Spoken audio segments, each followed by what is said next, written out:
Ayan, good morning po sa inyong lahat. Ayan. Ayan, ayos muna tayo na po.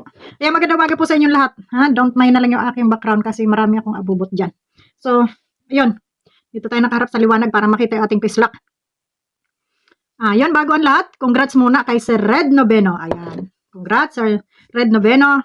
At ikaw ay nasa Key Boys ng muli. So, paano yan, Sangkay? Paano yan, ha? Paano yan baklang Sangkay? Na wala na kayong ginawa, na? Kundi araw-arawin, i-content itong si Red Noveno at Lorne TV. Talaga namang hindi kayo magkamayaw, ano? So, lagi yung topic, ano? Talagang pinagkakakitaan nyo ng husto at talagang sasabihin mo pang mga, ano, mga patay gutom at mukbangers, no? Kawa ka naman, Sangkay. So, ayun, paano ba yan? Pahiya ka na naman. Kasi si Red Noveno ngayon ay nag-start na sa K-Boys. So, ayan. Sa K-Boys na. No? Alam nyo nga, guys, hindi ko malubos maisip bakit may mga tao na masaya na may kapwa nilang bumabagsak, no? Yung pinagtatawanan nila, iniinsulto nila, samantalang kung tutuusin ay mas masahol pa naman sila doon sa kanilang pinagtatawanan. At least, si Red Noveno ay nagtatrabaho, kumikilos. Dati may nakikita natin, may mga pa-charity yan. Pero itong si Baklang Sangkay na ito, ano ginagawa nito? Di ba? Nag-iipon ng mga sponsor. Oh, tapos binanatan yung Team Brooks, binanatan si Kuya Brooks, binanatan si Red Noveno. Hindi ba to sila nahihiya? Hindi ba nahihiya, bakla? Na binabanatan mo si Kuya Brooks at itong team ni Kuya Brooks, samantalang diyan ka naman kumukuha ng ikabubuhay. Nalulunok mo yan, Sangkay. Yung habang lumalamon ka, galing dyan sa sweldo mo, ay galing sa pang-iinsulto mo, pambabalahura mo sa mga tao na yan. Di ba? O sabagay, sanay ka na nga pala naman dyan. O sanay ka naman sa kahiyan, hindi ka man pala tinatablan. Ano? Kaya kahit palahin talaga mukha mo, para ka ng si yung isa dyan. Ngaw-ngaw na ngaw-ngaw, kahit anong gawin talagang hindi na tinatablan. Ano? Pero sana lang dumating din yung karma sa inyo, ang mga ginagawa nyo na yan. So ayan, ang taong binabagsak ninyo, inaangat naman ni Lord, no? Kawawa na kayo. Ngayon, ito na naman yung topic mo, Kuya Brooks at Lorne, magkasama na naman sa isa. So, anong pakialam mo? Alam niyo mga guys, hindi na ako manood ng yung mga vlog nito kasi nakaka-irita lang. Wala namang kuan-kuan yung mga ulang laman, yung mga sinasabi nito. Puro lang pang insulto sa kapwa, di ba? Wala namang specific point talaga sila. Ano ba yung pinaglalaban nila dito? No? Kasi lahat ng ginagawa dito ng Team Brooks at ito ay nakabase sa pamamaraan ni Kuya Bal. So, dapat irespeto nitong mga ito dahil ito ay, ang gumagalaw dito ay si Kuya Bal. Sino ba si Kuya Bal? Sino ba si BSM? Di ba si BSM lang naman ang founder ng Kalingap? Di ba? Kaya yung mga galaw nito nila, Kuya Brooks, nitong mga grupo-grupo na ito ay lahat nakasangguni kay Kuya Bal. Kaya kung iniinsulto mo ang grupo nila, ang iniinsulto mo dito, itong Kalingap, no? Pero habang iniinsulto mo yan, ang kapal ng mukha mong nang iinsulto sa kanila, pero kumikita ka, nag-iipon ka ng mga sponsor, binibringwas ninyo ang utak, yung mga utak naman yung mga yan ay wala rin sa hulog, kaya nadadala ninyo. Kawawa naman kayo, no?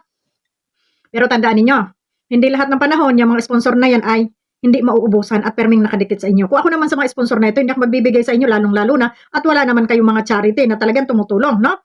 At ang lalaki naman katawan nyo, umaasa lang kayo sa mga sponsor, sa mga nakadikit sa inyo, no? Kawawa naman kayo, wala ba kayo sariling income, wala ba kayo sariling kita? Tapos ang lakas ng loob magdudurdimanda pag mga napuruhan. Diyos ko Lord, nakakatuwa.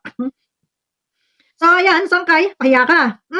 Dahil ito sinasabi mong mga mukbangers, no? Nagmumukbang, hindi naman ikaw ang hinihingan, no? So galit na galit ka sa team ni Kuya Brooks. Ngayon, magkasama naman kayo. Ngayon, lagi nyo dinidikdik dito ang pangalan ni Kuya Brooks. Dahil sa ano ba kinakagalit nito mga ito? Dahil ba doon sa Danjoy? Ha? Para kay mga siraulo nito eh. Alam na alam nyo na ito ay love team lamang, pero kunyari para may maipakita kayo sa inyong viewers na kayo ay seryoso sa pagsuporta kay Joy, kaya hanggang sa buhay ng tao ay gusto nyo nang panghimasukan. Hanggang sa buhay ng bawat isa sa kanila ay gusto nyo hawakan at kayo ang masunod, no? Maria Joseph, hindi dapat ganyan. Alam na alam yung love team yan. Tapos ngayon, ang dinidikdik nyo doon sa utak ng mga tao, ng mga Joy na hindi mapagkatiwalaan si Dan, niloko si Joy. Sa tingin nyo walang alam yan si Joy dyan? Sa mga nakaraan na yan, meron. Imposibleng walang alam. Kaya nga love team lang sila. Hindi naman sinabing may kontrata kayo pagdating ng panahon kayo na yung magsama. Walang ganon. Pero anong dinidikdik nyo sa ulo na? Ang dinidikdik nyo dun sa isip ng tao na niloko si Joy, nag-cheat itong si Dan, kesyo bla bla bla bla bla. So yun.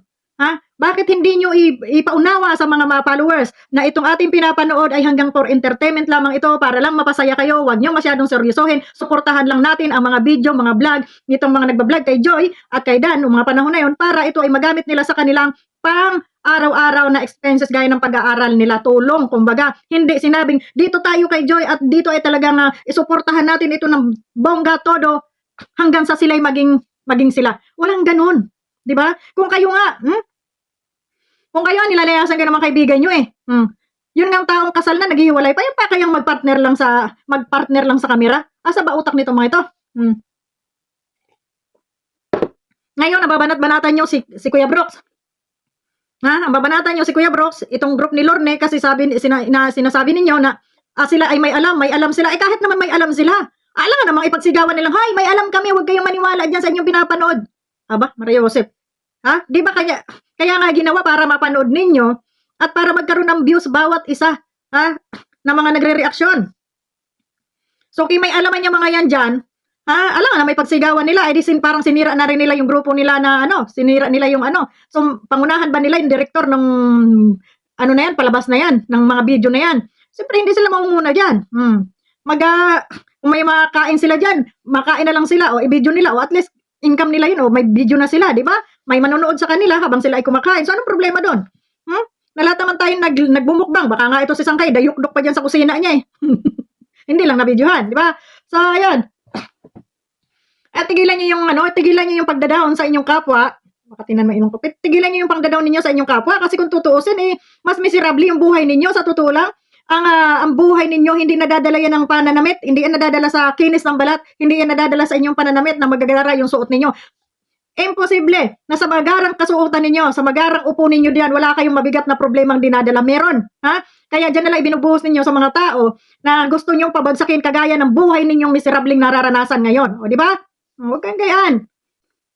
So, ganun. Lahat tayo ay may pinagdaraan ng Hindi yung pag nakakita kayo ng lugmok na yung tao, inapak-apakan nyo pa. Ako kasi, pag alam kong lugmok na yung tao, surrender na, suko na, stop na ako. Kagaya na yan ni Soyen Vasquez, Di ba? Tigil na sila. Babanatan ko pa ba? Alam ko namang na. Hindi na. Pero ito si Federico, babanatan ko pa to kasi nga, lumalaban pa. So, ganoon. Pag ang tao ay dapa na, ay hindi na, wag nyo nang apakan pa.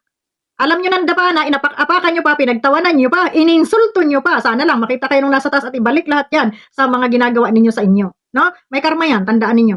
Totoo, may karma yan. Di man ngayon, mga bukas-bukas siguro. Kaya, bigyan ka ng matinding karamdaman sa iyong katawan sa ginagawa mo sa mga kapwa mo. Diba? So, ayan. Huwag kayo masyadong mapanghamak, mapang-insulto. Sus, Ginoo ko, buti mo lang kung kayayaman itong mga ito. Nakakatawa. Alam niya yung pag-ugali ni Sangkay, makapang-insulto lang. Hindi niya nakikita yung sarili niya kung ano bang klase sa'yo. Alalahanin mo, nakabahay ka, hindi mo pera. Nakatira ka dyan sa iisang di pa mong kondominium, hindi mo pag-aari. Ibang tao ang nagbayad. O anong pinagkaiba mo? Kung sila rin Nobino ay nabibigyan mo ng mga sponsor, ganun ka rin kasi nag-iipon ka rin ng mga sponsor. Diba? Walang katigil-tigil ang bunganga mo. Ngayon, ano naman kayong pang-iinsulto nito, Si Kuya Brooks daw at Lorne magkasama na naman sa isang group. So, anong pakialam mo? Kung nung submission ka, na magkasama sila sa isang group, na hindi nyo na inirespeto kung ang mga desisyon ni Kuya Bal, pinapangunahan ninyo, kagaya ng thumbnail mo, na doon sa kay Joy, na sino ba yung ipapartner, no? Marami ko ngayon pa lang maraming umaayaw. Bakit? Sino ba kayong umayaw?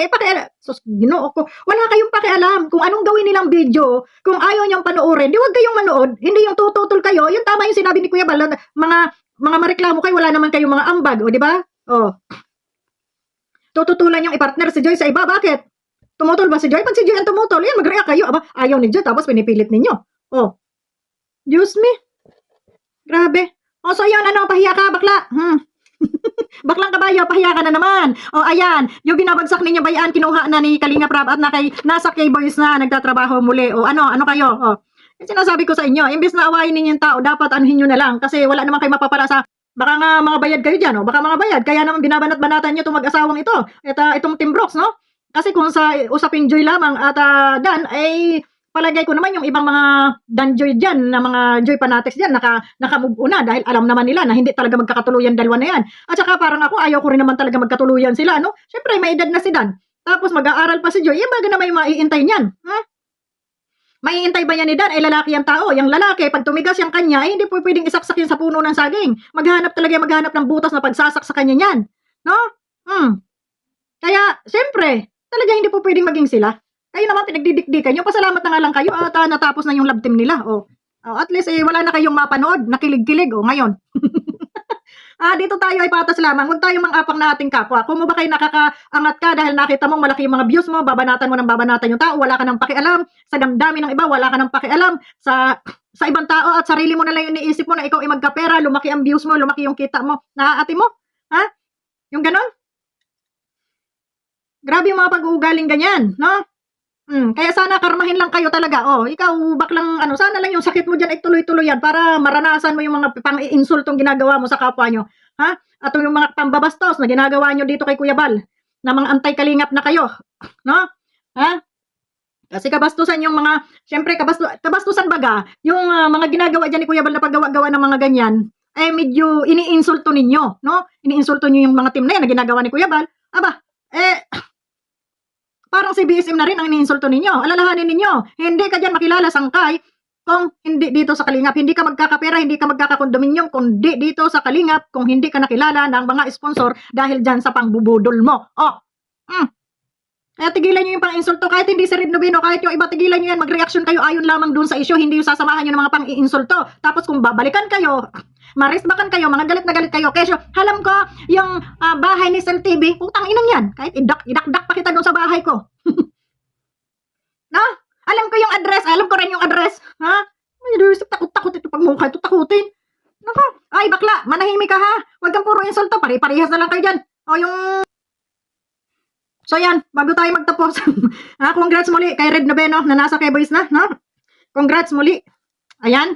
At tingnan nyo, may Diyos talaga, no? Ang taong ibinababa ay siya namang itinataas ng Panginoon. Kaya yan, pagpatuloy nyo lang yung paggawa ng kabutihan. Kung makasilip man kayo ng mga time na mayroon kayong pang charity, tumulong, hindi naman araw-araw dahil alam naman natin na tayo ay kapos-kapos din. Kung ano lang yung maitulong natin, malaking bagay na yan para sa ating kapwa. At wag maging madamot sa ating kapwa. Wag maging mapagmataas, mapang-insulto, no? Kung hindi ka naman pinapakialaman, ay wag mapang-insulto. Pero alam ko hindi naman yan ugali nung dalawa na yan, ano. Ito lang si Baklang Sangkay ang gigil na gigil, hindi ko alam. Sabagay, dati na naman yan sila magkakaaway. Kasi nga, feeling nitong bakla na to, untouchable na siya. Feeling niya, ang yaman na siguro niya, na kaya niya nang gawin ang lahat, no? Yung pananakot, no? Demanda, susumbong pastilan, ni mo dong, yung mga kaanuhan mo na lang dyan, ikaw pa magdemanda. Pinaglululo ko bakla, no? Yung mga sinasabi mong nagbumukbang to si Red Noveno, Sus Mario Joseph, ha? Yung itsura mo nga, mukha ka ng manas dyan sa kinauupuan mo, dyan ka na lang ako, kahit saan ako lumarga dito sa aking pamamahay, makakaikot ako, maluwag. Ikaw, andyan ka lang nakaganon, tapos ang yabang-yabang mo magsalita. Mario Joseph ka. So yun lang, maraming salamat sa inyo, and God bless po sa ating lahat. Bye-bye, congrats muli kay Sir Red Noveno, nasa K-Boys na. Bye-bye.